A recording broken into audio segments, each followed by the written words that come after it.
Hello viewers, இந்த வீடியோவில் நம்ம எதை பற்றி பார்க்க போகிறோம் அப்படின்னு பார்த்தீங்கன்னா, டாப் 3 மியூசிக் டைரக்டர்ஸ் பற்றி தான் பார்க்க போகிறோம். இதில் தேர்ட் பிளேஸை பிடிச்சிருக்கிறது அனிருத்.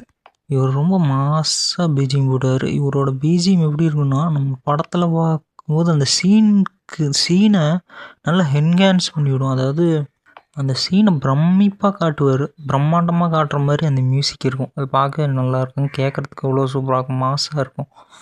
செகண்ட் பிளேஸ் பிடிச்சிருக்குது ஏஆர் ரகுமான். இவர் அந்த ஒரு ஸ்க்ரீனில் என்ன ப்ளே ஆகுதோ அதை இடைஞ்சல் பண்ணாமல், அதோட பீட்டை குறைக்காமல் அவ்வளோ அழகாக அந்த ஸ்க்ரீனுக்கு தகுந்த மாதிரியே போட்டு போவார். அவ்வளோ சூப்பராக இருக்கும். ஃபஸ்ட் பிளேஸ் பிடிச்சிருக்கிறது ஏஆர் ரகுமானா.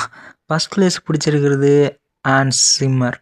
இவர் பார்த்திங்கன்னா மாசாவும் போடுவார், அதே சமயம் டிஃப்ரெண்ட்டாக வித்தியாசமான டோனில் அந்த ஸ்க்ரீனோட அப்படியே போகிற மாதிரி அப்படியே மாசாவும் அப்படியே டிஃப்ரெண்ட்டான ஸ்டோனில் போடுவார். இப்போ இவங்களோட மியூசிக்கில் ரொம்ப சூப்பரான மியூசிக்கு சும்மா ஒன்று சொல்கிறேன். அனிருத்னா மாஸ்டர் படத்தோட மியூசிக் பார்க்கலாம். ஏஆர் ரகுமான்னா பிகில் படத்தோட மியூசிக் பார்க்கலாம். ஹான்ஸ் சிம்மர்னா the Dark Knight, the Amazing Spiderman, இவங்களோட மியூசிக் பார்க்கலாம். இந்த மியூசிக் பார்க்கலாம். ஸோ பாய்.